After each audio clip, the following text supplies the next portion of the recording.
14 kali kita mengadakan perkuliahan, dan sayangnya karena kondisi tidak bisa dilakukan tatap muka. Baik, sebelum saya mulai untuk materi terakhir kita hari ini, yaitu mengenai maintenance, ada sedikit pengumuman mengenai ujian akhir maupun nilai akhir. Ya. Yang pertama adalah untuk itu dijadwalkan, sebentar saya cek dulu, itu Sabtu minggu depan tanggal 11 Desember mulai dari siang waktu Indonesia Barat sampai jam 3.30 siang waktu Indonesia Barat. Nah,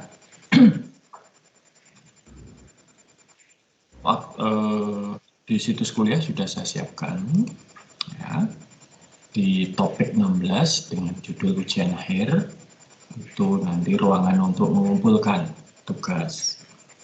Ya, nah itu tugasnya akan bisa mulai dikumpulkan atau pengumpulannya di situs kuliah itu mulai dibuka hari Jumat tanggal 18 Desember jam 1.30 siang waktu Indonesia Barat.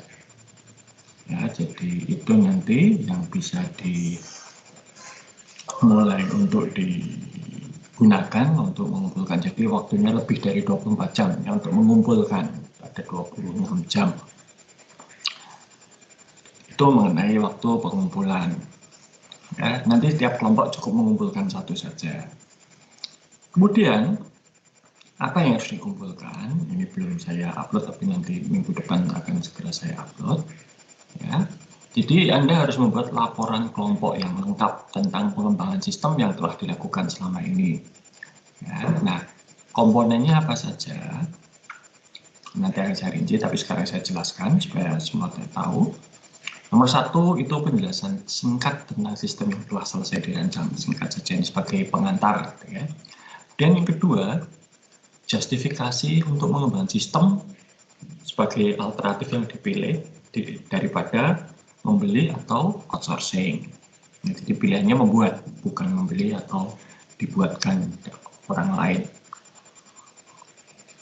Kemudian manajemen proyeknya, yaitu tahapan-tahapan atau fase-fase manajemen proyek dan breakdown structure yang menunjukkan rencana dan pencapaian sesungguhnya. Anda masih ingat dulu pernah membuat tahapan fase manajemen proyek yang direncanakan 3 minggu misalnya satu aktivitasnya, itu aslinya atau realisasinya berapa lama. Ya. Itu sudah pernah dilakukan, tinggal nambahin nanti untuk realisasi. Kemudian anggaran. Kalau ini tidak ada realisasinya ya, hanya rencana atau perkiraan kebutuhan dananya dan untuk apa saja, ini juga sudah pernah dibuat. Functional requirement, ini tugas ujian tengah semester ya, jadi sudah ada, mestinya tinggal nanti diperbaiki kalau memang perlu diperbaiki. Desain database, desain formulir dan laporan, ini juga sudah. Desain dialog itu urutan formulir dan laporan itu bagaimana munculnya dan digunakan ya, itu bisa dilihat. Kemudian ini yang sudah saya minta minggu yang lalu, rencana implementasi dan pemeliharaan. Nah, apa saja itu bisa dibaca nanti sendiri ya, apa yang dilakukan selama implementasi dan pemeliharaan ya. Pak Wisnu sudah panjang lebar menjelaskan mengenai implementasi. Dan ini yang mungkin belum ada, yaitu secara singkat dilaporkan kontribusi masing-masing individu terhadap keseluruhan pekerjaan. Misalnya A yang buat anggaran, B yang ngecek angkanya, kemudian manajemen proyek, ada yang buat rencana, ada yang memasukkan realisasinya dan seterusnya. Ya, ini nanti masing-masing kontribusi silahkan dituliskan. Oke, itu untuk materi yang harus diunggah sebagai ganti ujian akhir semester. Ada pertanyaan sampai di sini? Ada yang belum jelas, ada yang ingin diklarifikasi mengenai apa yang harus dikumpulkan pada saat ujian akhir?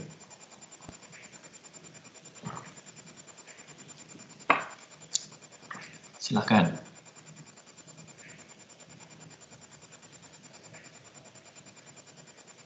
Sudah jelas semua?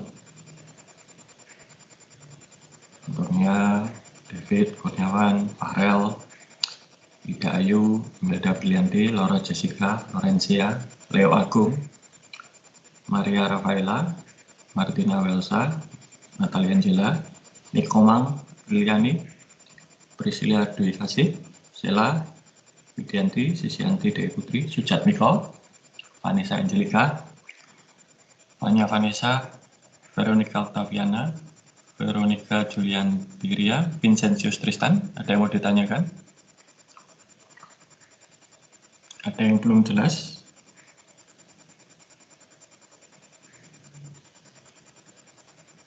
Belum ada Pak sementara ini. Oke, terima kasih Tristan. Nah, Belum, Pak. baik. Oke, terima kasih. Baik, jadi itu untuk ujian akhirnya ya. Nah, nanti kalau sudah selesai dikumpulkan, akan secepatnya saya nilai, lalu saya kalkulasikan untuk nilai akhir Anda, dan draft nilai akhir akan saya umumkan melalui situs kuliah dan Microsoft Teams. Jadi nanti silahkan dicek secara rutin. Nah, kenapa disebut draft? Karena itu adalah nilai sementara. Anda akan saya beri waktu untuk mengajukan keberatan atau klarifikasi atau pertanyaan mengenai nilai Anda masing-masing. Ya. Jadi nilai Anda sendiri, tidak nilai orang lain. Kemudian, kalau sudah melewati masa klarifikasi keberatan tersebut, nilai akan saya masukkan ke fakultas dan jadi final. Dan ini benar-benar final karena di mata kuliah ini, di kelas ini, tidak ada ujian remediasi. Ya, jadi tidak ada remediasi. Ya. Ya, karena selama ini kan Anda kerja kelompok gitu ya. Jadi masuk kerja kelompok remediasi itu agak susah juga ya. Nah, jadi tidak ada remediasi. Jadi nilainya nanti benar-benar final. Nah, silahkan nanti cek betul gitu ya. Kalau memang ada yang tidak sesuai menurut Anda, silahkan ajukan keberatan atau klarifikasi. Itu untuk nilai akhir. Ada yang belum jelas? Ada yang mau ditanyakan?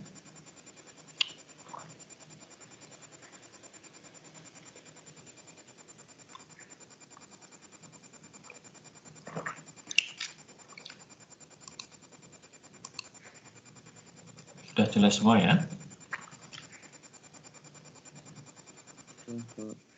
Baik, terima kasih Tristan. Oke, kalau begitu akan saya teruskan ke materi kita hari ini. Ini materi terakhir ya, yang tentunya menjadi penutup dari mata kuliah kita. Saya akan share screen dulu.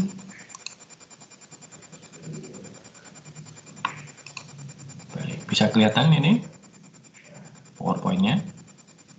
Bisa, Pak. Baik, terima kasih. Ya. Jadi materi terakhir kita adalah System Maintenance and Operations. Kalau detailnya nanti bisa dibaca pada materi kuliah maupun textbook ya.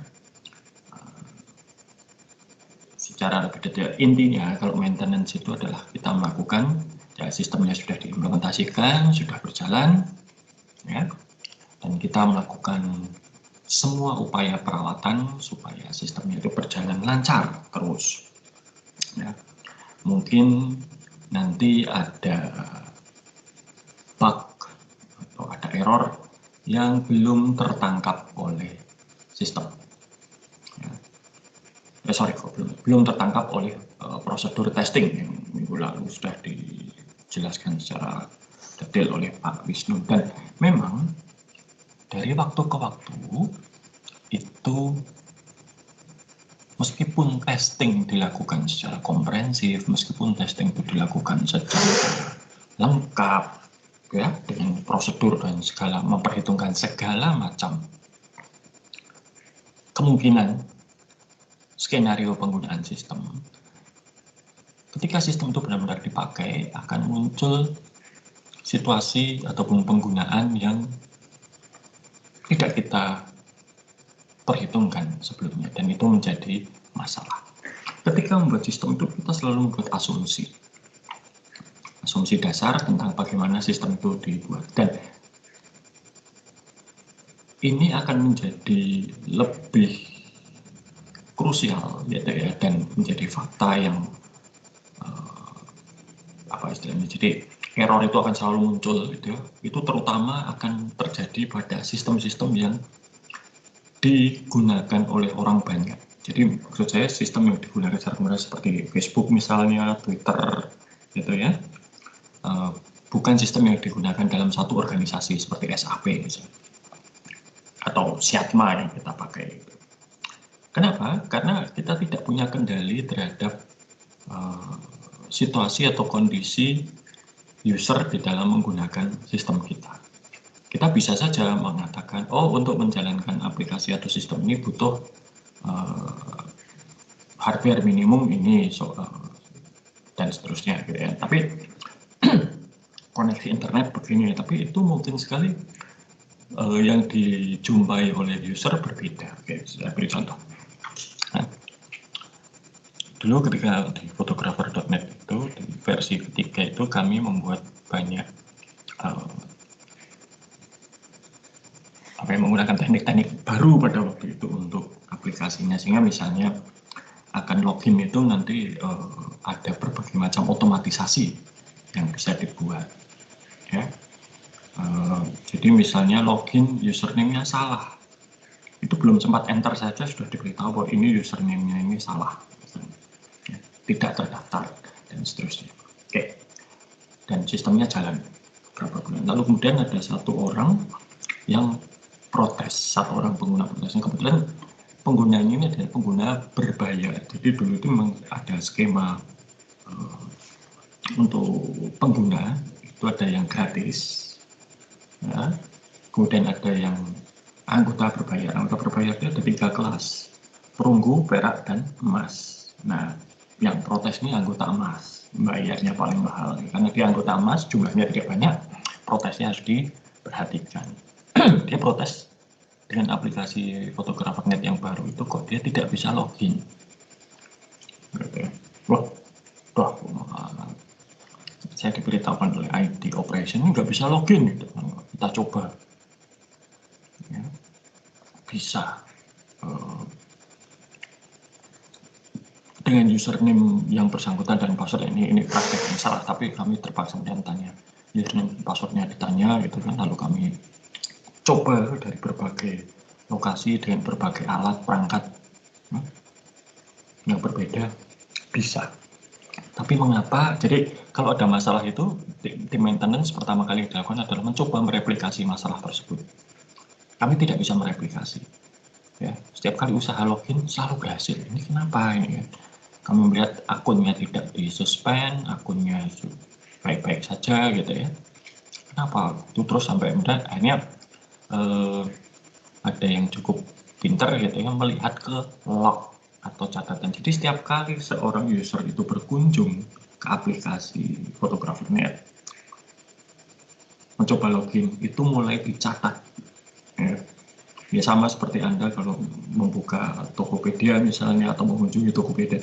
Pada saat itulah sistemnya Tokopedia mulai mencatat. Jadi dicatat betul. Ya. Dan catatannya lengkap. Di dalam catatan itu akan ada user ini mengakses dari mana, alamatnya, alamat internetnya apa, jam berapa, lokasinya kira-kira di mana berdasarkan alamat internet tadi.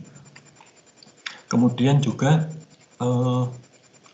nah ini software apa yang dia gunakan. Nah ternyata baru ketahuan bahwa user ini itu menggunakan software Internet Explorer 4.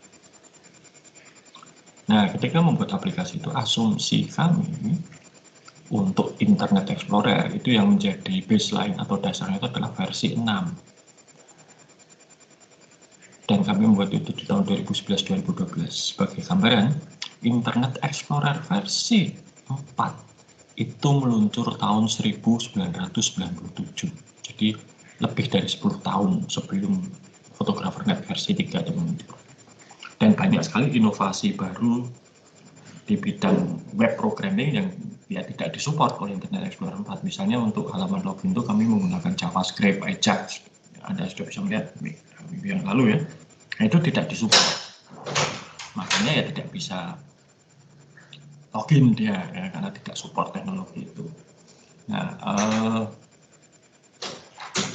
ada yang menyarankan Pak ganti aja itu ke Internet Explorer minimal 6 marah orangnya. Karena dia merasa saya selama ini pakai Internet Explorer 4 tidak pernah masalah ya.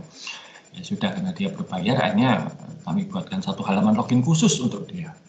Ya, ini hal-hal seperti ini sering terjadi di dalam maintenance dan operations ya. Itu jadi pertama kalau ada masalah kita diagnosis masalah, kita replikasi, kalau bisa kemudian baru ditemukan masalahnya apa ya. Apakah ada masalahnya itu di sisi klien, koneksi atau apa. Misalnya masalahnya pun di sisi koneksi, nah ini kan tidak berarti lalu ya sudah pasrah gitu ya. Kita harus lihat apa yang menyebabkan itu. Misalnya karena kalau koneksinya tidak 4G LTE tidak bisa. Kalau tidak pakai WiFi tidak bisa. Nah ini kemudian harus dilihat bagaimana caranya supaya tidak pakai WiFi atau tidak pakai 4G bisa mengakses. Gitu kan.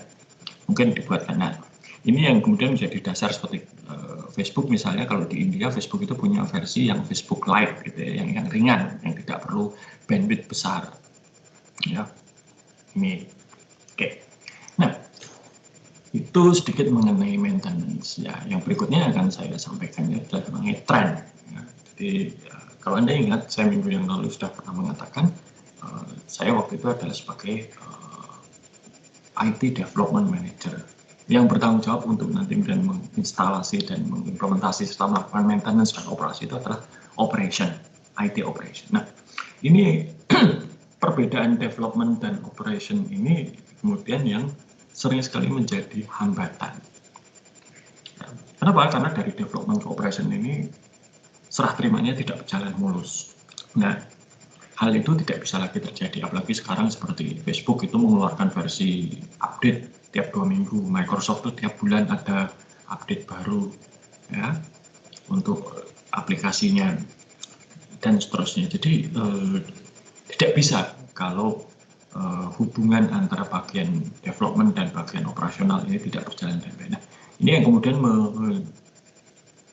memunculkan satu tren baru di dunia IT yang namanya DevOps. DevOps itu singkatan dari development dan operation. Apa itu?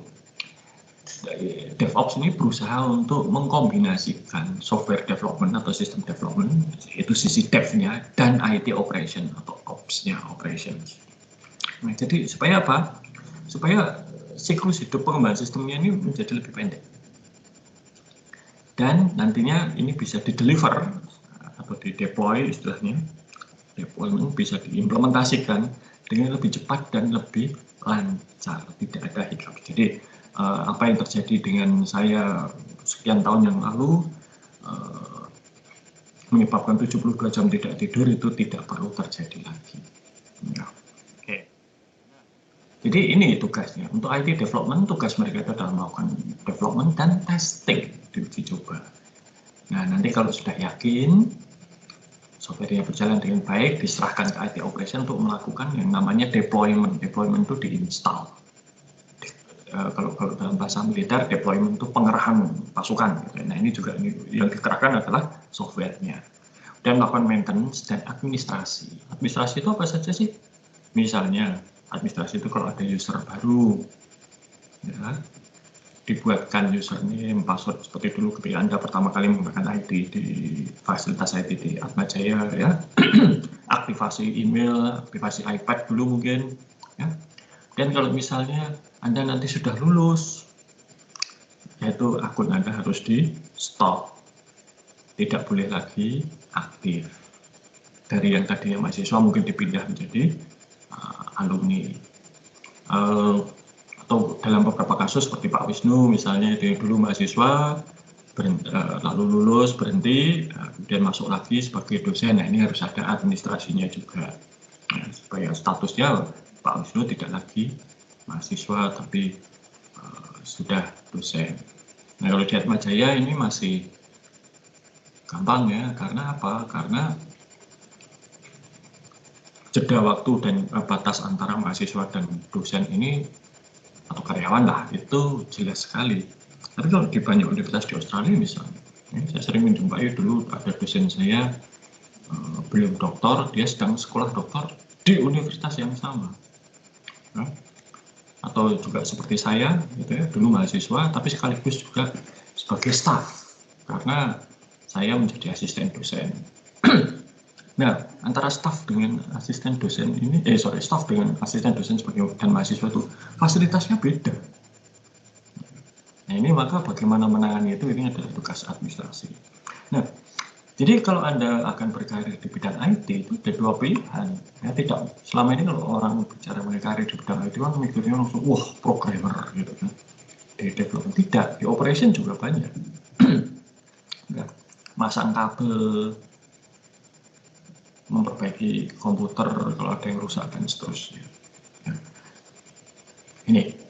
Nah, pada lingkungan organisasi IT yang baik, yang cukup besar lah ya, di semua perusahaan, ya, itu akan menggunakan lingkungan seperti ini.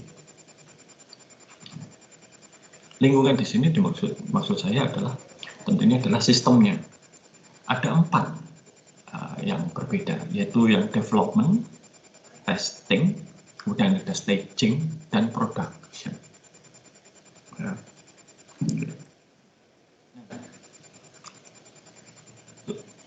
Development dan testing itu tadi merupakan tanggung jawab dari bagian IT development, sedangkan staging dan production itu tanggung jawab operation. Bedanya apa? Dan mengapa kok dipisah? Saya akan mulai dulu dari yang warna hijau ini, production. Production ini adalah sistem yang berjalan, yang sudah diimplementasikan, yang sudah dipakai untuk aktivitas sehari-hari. Itu production. Siatma misalnya, ya, atau situs kuliah yang kalian pakai, yang saya pakai, yang Pak Wisnu pakai, itu adalah production. Nah, aturan utama IT operation adalah sistem yang berada di bagian yang pada lingkungan produksi ini tidak boleh diganggu gugat kecuali yakin bahwa itu sangat diperlukan. Nanti saya bahas. Oke. Lalu ada staging. Staging ini adalah tahapan persiapan sistem baru yang berasal dari development dan testing ini untuk nanti ke production, di push istilahnya ke production. Misalnya ada update, versi baru diganti, itu disiapkan dulu di staging. Ya. Lalu tentunya di sini ada development, ini untuk membuat sistem baru, dan the testing untuk uji coba. Nah, testing ini sering juga digunakan untuk training user, pelatihan, karena nggak mungkin training itu terjadi di production. Bisa seperti saya kata, production itu nggak boleh diganggu gugat. Ya. Melakukan training di situ bisa dipukulin banyak orang. Maka biasanya training itu dilakukan di sini, di testing environment. Oke. Mengapa dipisahkan? Ya, ini harus terpisah supaya kalau ada uji coba di sini maupun testing di sini tidak mengganggu yang lain. Ya. Nah, maka tahapannya bagaimana? Pertama ya kalau ada pengembangan sistem baru itu dilakukan di sini. Nanti programmer melakukan uji coba dan sebagainya, dan setelah selesai di-push ke testing. Yang melakukan pengembangan dan yang melakukan testing berbeda, orangnya beda, ya harus beda. Meskipun si programmer sendiri itu melakukan testing, tapi nanti di testing environment itu orangnya beda. Nah, di sini benar-benar diuji coba, ada berbagai macam skenario testing dan berbagai macam tahapan testing gitu ya. Ada security testing, ada stress test dan seterusnya. Ini semua dilakukan di sini. Kalau ditemukan ada masalah dan masalahnya itu cukup signifikan, maka sistem yang ditesnya akan dikembalikan atau di-push back ke development untuk diperbaiki. Sambil tentunya ada catatan, ini error di sini, ini nggak bisa jalan, yang ini kok lambat dan seterusnya. Jadi diperbaiki, kemudian di-push lagi ke sini. Kalau sudah yakin tidak ada masalah, ya, semua tes yang dilakukan itu istilahnya sistemnya lolos, maka kemudian di-push ke staging. Anda bisa lihat di development dan integration ini masing-masing hanya 1 kotaknya ini, tapi di staging dan production banyak. Nah, ini menunjukkan apa? Menunjukkan kapasitas sebetulnya. Production jelas banyak, servernya mesti lebih banyak, lebih kuat, lebih bagus. Kenapa? Ya itu dipakai untuk kegiatan sehari-hari 24 jam. Nah, staging ini apa? Staging ini adalah jadi kayak apa ya? Staging itu adalah tahap stage. Gitu. Kalau mungkin pernah ada yang ikut I.O. itu yang mau menata panggung itu ada staging ya, ini kan disiapkan. Ini benar-benar disiapkan. Aplikasinya di sini mungkin pakai database kosongan gitu ya, karena tidak boleh pakai data yang di production. Nah, di staging ini database yang kosongan tadi dipersiapkan dan data dari yang production ini di-copy dan dimigrasi ke sini. Ini semua persiapan dilakukan di sini, nggak boleh di sini. Kenapa? Ini tidak boleh terganggu. Ya. Hukum nomor 1, staging disiapkan, database-nya istilahnya kalau ngisi database itu dipopulasi, ya, migrasi, kemudian settingnya semua disiapkan. Kalau Anda ingat, saya pernah memberikan contoh minggu yang lalu mengenai arsitekturnya Photographer.net. Di sini di development dan testing itu kami hanya pakai satu web server. Di aslinya itu ada 3 web server. Nah, maka setting aplikasi untuk bisa jalan menerima input dari 3 web server disiapkan. Database-nya kalau di sini hanya satu server, di aslinya itu ada 3, itu juga harus disiapkan. Ya, bagaimana kerjaan lalu tentunya setelah selesai staging siap, ya, baru kemudian di-push ke production untuk menggantikan yang lama atau mengupdate yang sedang berjalan. Itu. Nah, biasanya proses pushing dari staging ke production ini harus dilakukan pada saat beban kerja sistem paling rendah. Kalau itu terjadi pada hari-hari biasa dan perubahannya tidak besar, itu biasanya dilakukan pada akhir pekan.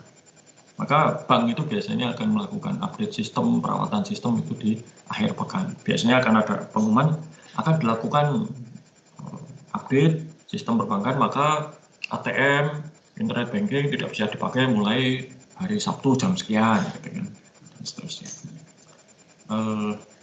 Bisa juga dilakukan pada saat libur. Contohnya kapan?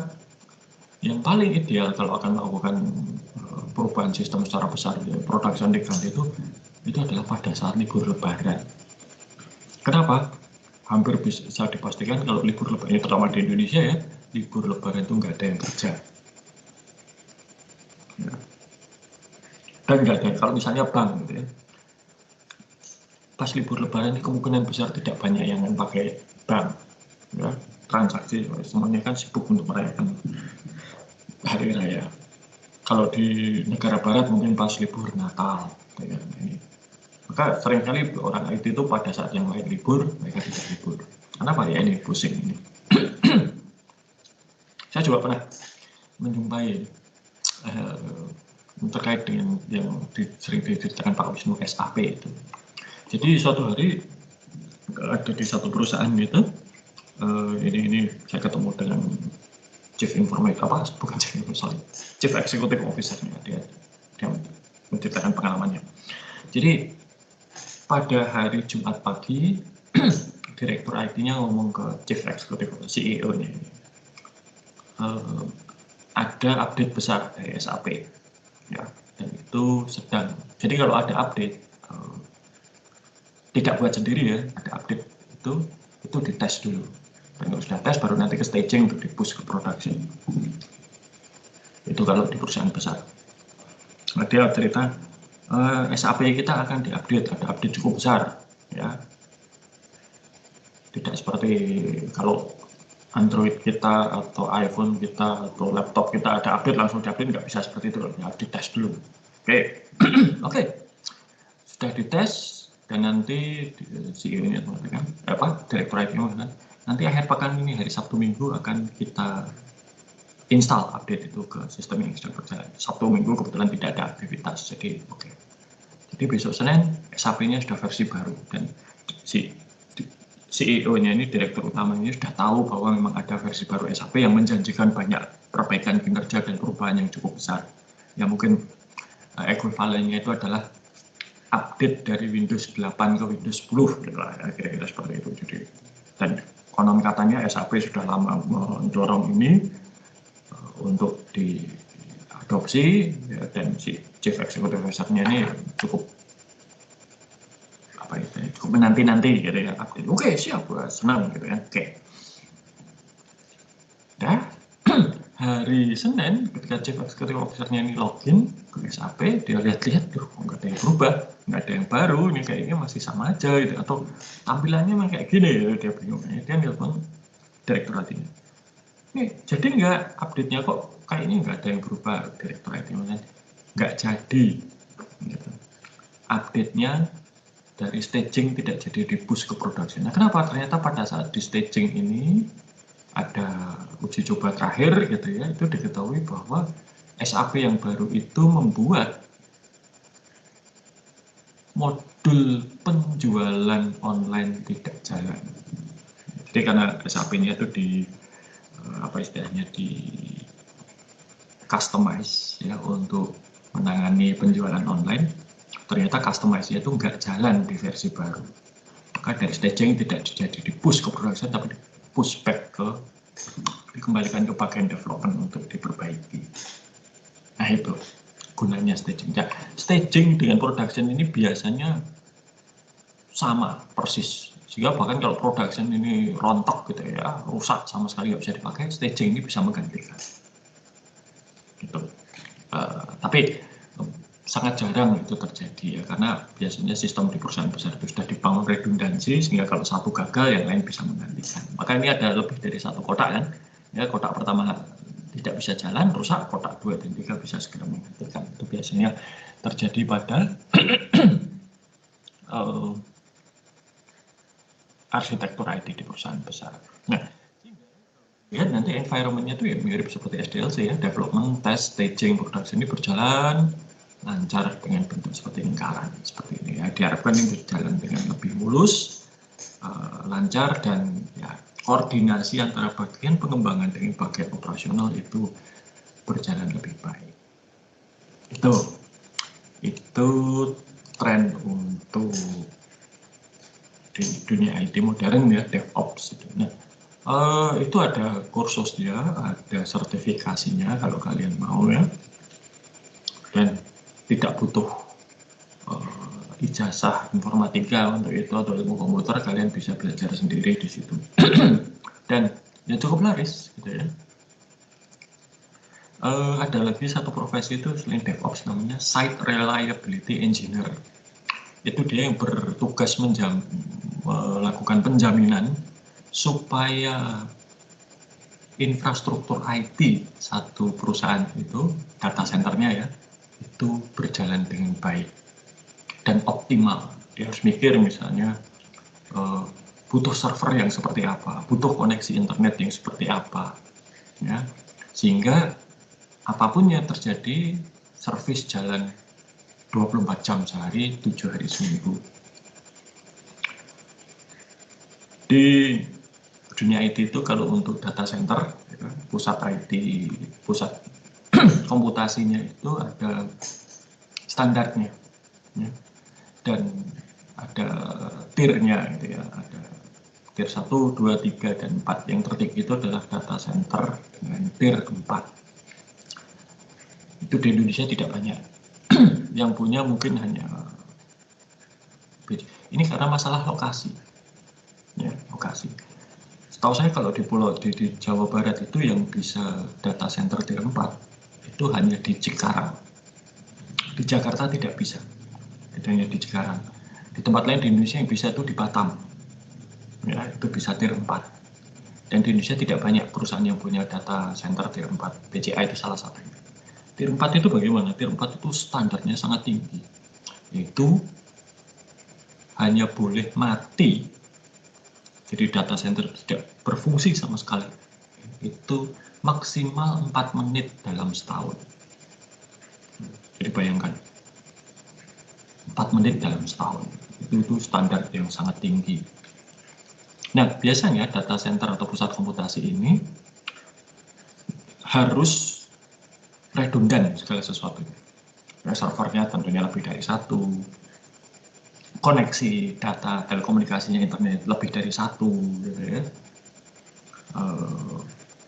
Yang sulit di Indonesia, kalau hanya koneksi internet itu gampang. Di rumah saya saja kalau mau koneksi internet 2 atau 3 ya bisa. Ya. Saya bisa pakai IndiHome, Excel Home, lalu Citranet, gitu ya. Ketiga yang bisa saya pakai. Minimal itu. Tapi yang sulit di Indonesia itu adalah untuk listrik. Karena di Indonesia itu listrik disuplai oleh hanya satu perusahaan. Ya. Nah, kalau data center tier 4 itu tidak boleh listrik hanya dari satu sumber. Ya, mereka harus pakai genset, pasti. Tapi listrik aslinya, PLN-nya itu nggak boleh lebih dari satu. Nggak boleh hanya satu, minimal 2. Nah, kalau di Indonesia bagaimana perusahaan listriknya hanya satu? Sebagai gambaran ya, Telstra, Telkomnya Australia itu di data center mereka tuh langganan listrik dari 2 perusahaan listrik yang berbeda. Kemudian dari perusahaan listrik ini, masing-masing perusahaan listrik ini itu masuk ke 2 set genset yang berbeda. Jadi masing-masing set genset, lebih dari satu gensetnya ya. Satu set genset itu bisa untuk memberikan listrik atau menyediakan listrik bagi kompleks itu selama 2 minggu, dan mereka punya 2. Jadi kalau 2 perusahaan listrik itu putus semua, itu mereka bisa punya listrik bertahan sampai 4 minggu tanpa listrik. Tapi sekarang bayangkan, 2 perusahaan listrik sangat kecil kemungkinannya mereka semua mati pada saat yang bersamaan. Saya itu di Australia, Oglangan gitu ya, mati listrik itu saya mengalami hanya 2 kali. Yang satu karena bencana alam, angin ribut kalau ada biasa, ada pohon menimpa kabel listrik.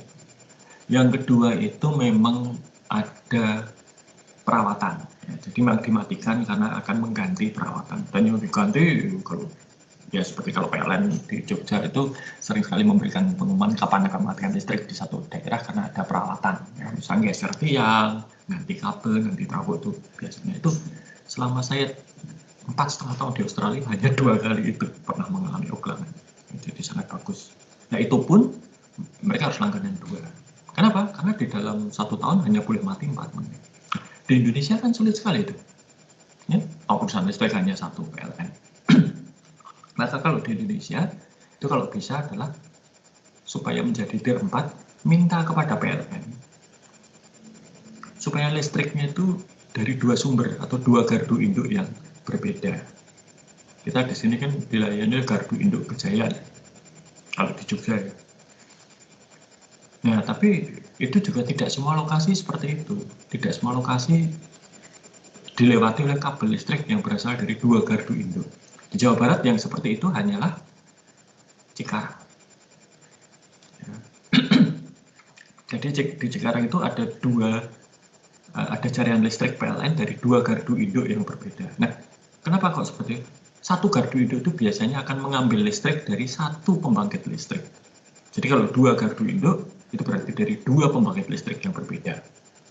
Nah, sehingga sangat kecil kemungkinannya kalau listriknya itu berasal dari 2 gardu induk yang berbeda itu mati semua pada saat yang bersamaan. Kalaupun mati seperti itu ada genset gitu ya kan. Itu. Nah, di Indonesia sulit sekali itu. Di Kementerian Dalam Negeri, yang saya proyek membangun itu data centernya tadinya akan tier 3. Tapi ternyata karena listriknya tidak bisa dari 2 gardu induk, hanya bisa dari 1, hanya turun jadi tier 2. Ya karena listrik. Ya. Oke, sampai di sini ada pertanyaan atau tidak mengenai maintenance?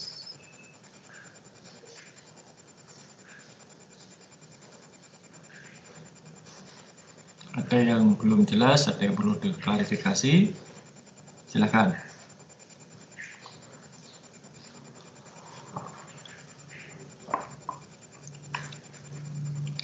Belum ada. Baik, Pak Wisnu mungkin ada yang ingin disampaikan atau ditambahkan? Oke, baik Pak. Oke, baik. Terima kasih Pak Haji. Mungkin saya ingin menambahkan sedikit saja teman-teman di sini. Saya izin share screen.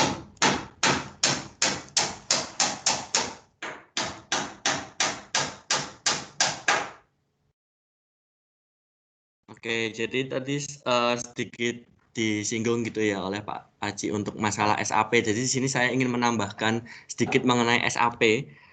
Mungkin terkait juga dengan chapter kita pada pagi hari ini. Kemarin saya sudah sedikit membahas bahwa di SAP itu ada basicnya gitu ya, ada 3 modul basic gitu ya. Kalau teman-teman masih ingat teman saya cerita, ada logistik, lalu accounting, FI, accounting, finance, dan manajemen, lalu ada juga yang terakhir itu adalah HCM, human capital management. Nah, mungkin di sini saya mau membahas mengenai human capital management saja gitu ya, masalah maintenance di sini. Ini adalah jika teman-teman lihat di sini, ini adalah apa aktivitas atau siklus yang terjadi di human capital management gitu ya. Tapi saya tidak ingin membahas ini. Nah, ini adalah organizational management dari HCM itu sendiri.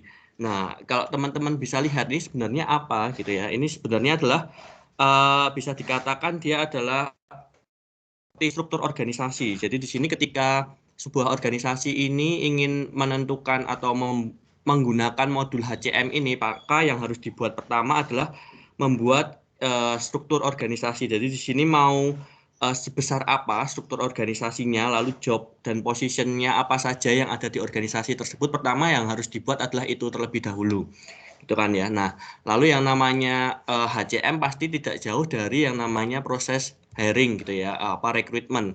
Nah, jadi teman-teman ketika sebuah perusahaan ini sudah menerapkan SAP dalam proses rekrutmennya gitu ya, dimulai dengan iklan lamaran pekerjaan gitu ya, lalu si aplikan pelamar memasukkan lamarannya gitu kan, lalu akan disimpan dalam aplikan data. Nah, jadi semua data pelamar itu akan disimpan dalam satu database gitu teman-teman. Nah, itu nanti akan dicocokkan gitu, istilahnya akan di profil match up gitu ya, akan dicocokkan dengan kualifikasi yang dibutuhkan oleh suatu perusahaan tersebut.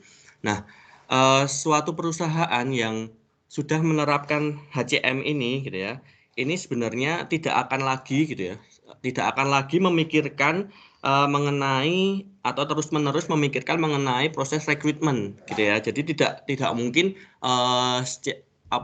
memikirkan proses rekrutmen saja, karena dia sudah menerapkan HCM. Jadi yang mereka pikirkan adalah bagaimana mendevelop perusahaan atau mendevelop karyawan yang ada gitu ya. Jadi kalau misalnya perusahaan tersebut sudah menerapkan HCM, sebenarnya itu yang dituju.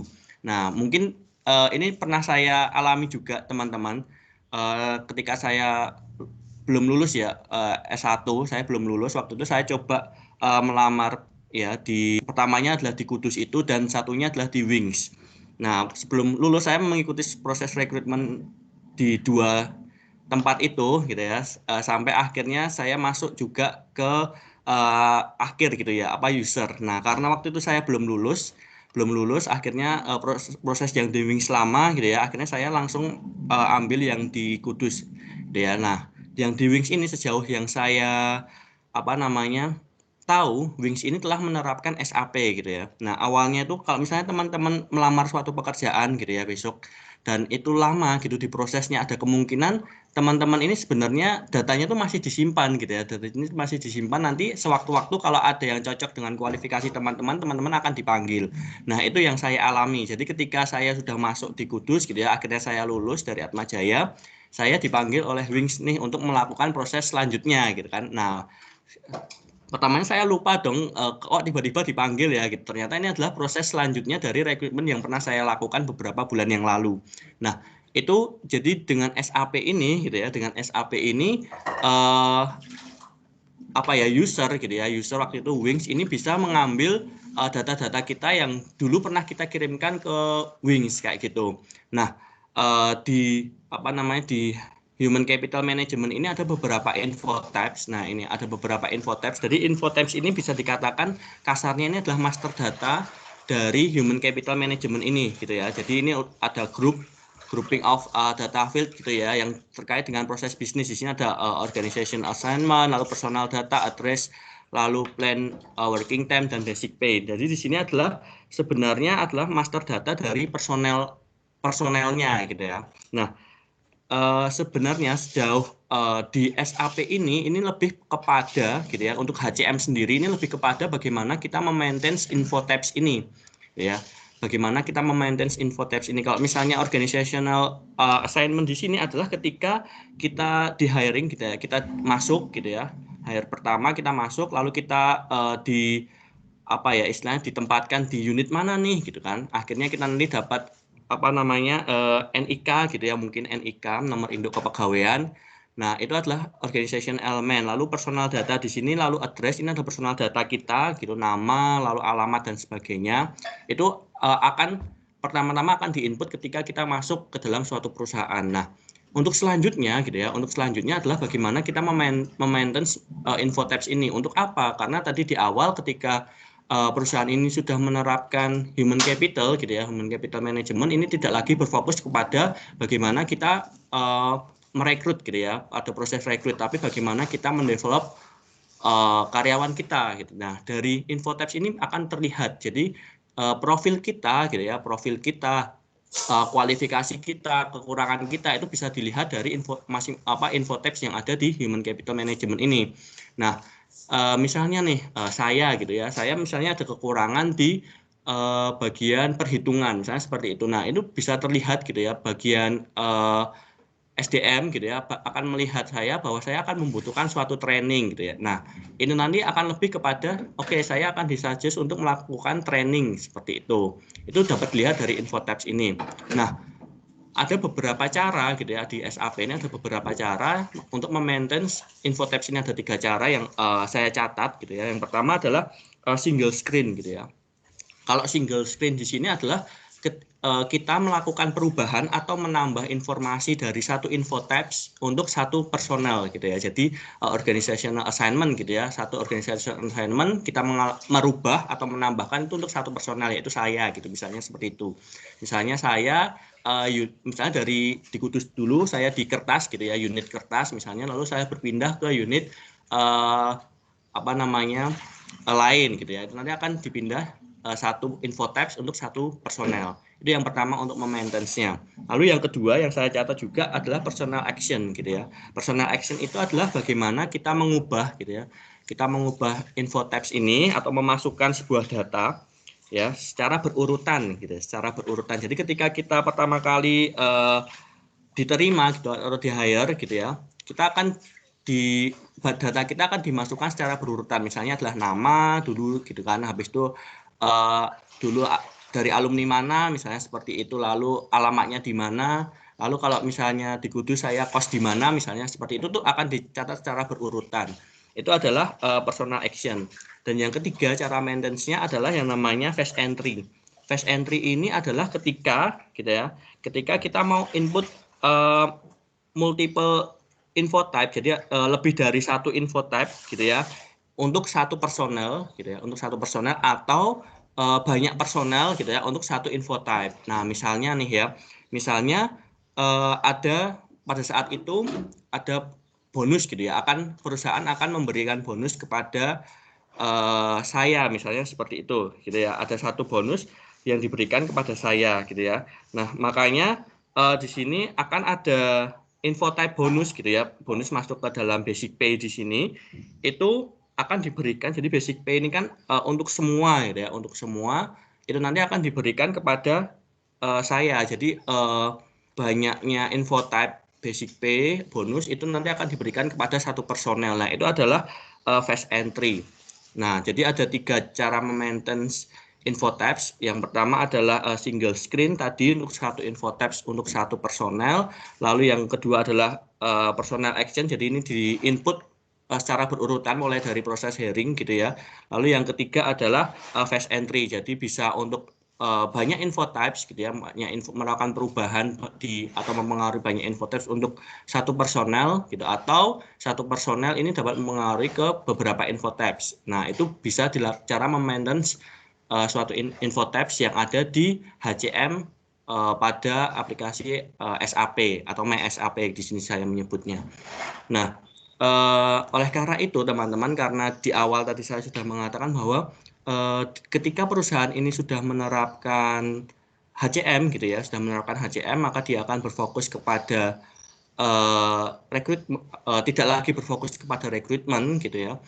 Oleh karena itu menurut saya gitu ya, menurut saya ketika suatu perusahaan ini, jadi programmer gitu ya, programmer yang ada di suatu perusahaan, karena itu programmer yang ada di suatu perusahaan, menurut saya ini adalah chapter mengenai maintenance, ini adalah salah satu aktivitas terakhir bisa dikatakan seperti itu ya. Apa ya istilahnya, bisa dikatakan membutuhkan waktu yang lama dan membutuhkan biaya yang cukup besar di suatu perusahaan, karena tidak jarang gitu ya, seringnya programmer ini lebih sering melakukan kegiatan maintenance daripada membuat program baru. Nah, oleh karena itu ini gitu ya, aktivitas maintenance ini kalau saya boleh mengatakan ini adalah merupakan salah satu aktivitas yang membutuhkan biaya yang banyak gitu ya, karena ya programmer ini kebanyakan akan lebih bekerja kepada bagaimana memaintenance suatu sistem yang ada di organisasi tersebut. Seperti itu. Mungkin itu Pak Aji yang bisa saya tambahkan. Baik, terima kasih Pak Wisnu. Ya, memang kalau menyambung tadi yang disampaikan Pak Wisnu ya, di banyak perusahaan modern itu memang aktivitas SDM itu yang tadinya hanya sekedar administrasi kepegawaian sekarang sudah berubah menjadi organizational development, jadi mengembangkan organisasinya. Seperti Pak Wisnu ini, nanti kalau Pak Wisnu ini sudah menjadi, karena sekarang statusnya belum menjadi dosen tetap ya, nanti kalau sudah menjadi dosen tetap itu Atmajaya akan memikirkan ini karirnya Pak Wisnu ini bagaimana, akan konsentrasinya di mana. Kemudian kalau sudah konsentrasinya disepakati, ini lalu lanjutannya bagaimana? Studi lanjutnya bagaimana? Seperti Pak Wisnu ini harus studi lanjut, kan harus S3 paling tidak gitu ya. Nanti kalau sudah S3 lalu jenjang kepangkatannya bagaimana? Penugasannya bagaimana? Ya. Kalau kalian misalnya berpikir setiap semester itu bingung mau milih mata kuliah apa, ya, Bu Anas itu lebih bingung lagi gitu ya, karena nanti harus membagi-bagi mata kuliah itu kepada dosen-dosen gitu ya, dan ya itu sesuatu hal yang tidak mudah gitu ya, karena seperti misalnya saya itu kan nggak bisa ngajar akuntansi kombinasi bisnis ya, sehingga kalau ada kebutuhan dosen untuk akuntansi kombinasi bisnis nggak mungkin saya ditugaskan ya kan. Pak Wisnu misalnya, wah ada kebutuhan dosen agama ya, masuk Pak Wisnu ngajar agama itu yang enggak gitu kan. Jadi tiap-tiap dosen itu sudah ada keahliannya. Nah ini harus dikembangkan gitu ya, dan harus direncanakan dari jauh hari, termasuk sebenarnya mulai dari rekrutmen itu sebenarnya adalah bagian dari situ. Itulah mengapa Pak Wisnu itu direkrut gitu kan, bukan orang lain gitu ya, karena memang sudah ada rencana. Jadi begitu rekrutmen itu sebenarnya adalah bagian ini. Tapi betul sebenarnya dengan Pak Wisnu tadi, itu rekrutmen segala macam itu sudah bukan lagi itu tuh proses otomatis gitu ya. Jadi kalau di sistem itu begitu manajemen memutuskan, ya kita butuh orang dengan kualifikasi seperti ini untuk rencana ke depan sekian tahun, nah itu sudah otomatis rekrutmen akan jalan dengan sendirinya gitu ya. Oke. Lalu tadi juga Pak Wisnu sudah menyampaikan maintenance ini cukup lama. Ya, nah maintenance itu adalah kegiatan yang dilakukan terus-menerus sampai pada satu saat nanti sistem yang di-maintain, dirawat, dijalankan, dipelihara ini sudah tidak bisa lagi memenuhi kebutuhan. Untuk itu kemudian sistem itu harus diistirahatkan dan diganti dengan yang baru, dan siklus SDLC mulai lagi dari awal. Nah, berapa lama satu sistem itu di-maintain? Nah, ini yang bervariasi. Ya, karena kalau mungkin tidak banyak yang tahu ya. Microsoft Windows yang kita pakai sekarang itu core-nya atau intinya itu berasal dari teknologi yang ada di tahun 70-an ya. Jadi kalau kalian masuk ke dalam Microsoft Windows 10 dan dilihat betul di dalam situ itu banyak sekali modul-modul yang berasal dari tahun 70-an. Dan itu tidak mengagetkan. Sistem Apple, Mac OS itu banyak sekali fitur-fitur yang berasal dari tahun 60-an. Nah, kenapa kok bisa begitu? Karena software sekarang itu adalah sebagai satu bagian yang besar begini. Dan kemudian dia ditambah, begitu seterusnya. Nah, jadi software modern itu itu harus bisa menjaga, harus bisa memberikan fitur baru, ya kan? Tapi pada saat yang sama mereka harus menjaga supaya fitur lama itu tidak hilang.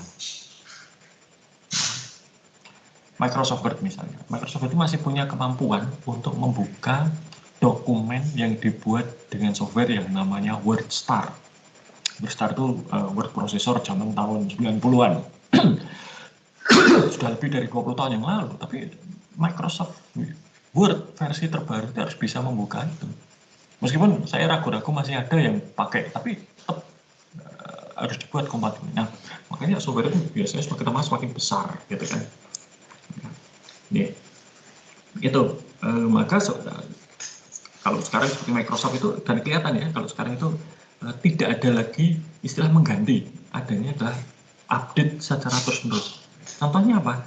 Microsoft ini Windows 10 itu sampai sekarang Microsoft mengatakan Windows 10 itu adalah versi Windows terakhir. Sampai kalau dalam bahasa Indonesia saya nggak tahu apa ya, tapi kalau dalam bahasa Inggris namanya foreseeable future, sampai masa depan yang bisa dilihat gitu ya, itu tidak akan ada Windows 11. Jadi yang dilakukan Microsoft adalah tidak akan mengganti Windows 10 dengan Windows 11. Yang ada adalah Windows 10 diupdate terus gitu ya. Ini. Jadi bisa dikatakan bahwa Microsoft ketika selesai dan meluncurkan Windows 10, tahap implementasinya sudah selesai, maintenance itu akan berjalan terus untuk Microsoft. Tidak ada produk baru gitu ya untuk Windows 10. Ini mungkin nanti yang baru itu adalah kalau muncul jenis komputer baru gitu ya, yang belum ada selama ini, maka kemudian Windows, misalnya nanti Windows bisa diinstal pada jam tangan misalnya, itu mungkin bisa dibuat untuk versi itu. Oke. Nah, itu mengenai maintenance. Nah, sebelum ditutup gitu ya, saya tahunya hari Sabtu itu mungkin juga ada banyak aktivitas yang akan kalian lakukan, lebih baik daripada ikut kuliah meskipun online. Nah, untuk menutup kuliah ini ya, tentunya satu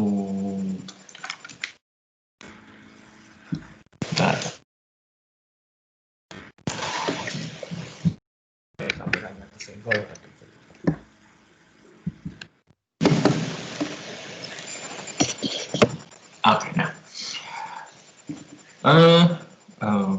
analisa dan perencanaan sistem ini mengapa kok dulu ya dari mata kuliah pilihan sekarang menjadi wajib ya, karena di dalam profesi akuntansi nantinya penggunaan teknologi itu akan semakin intensif dan ekstensif. Ya, ada banyak artikel, publikasi yang mengatakan akuntansi itu profesi yang mati gitu ya.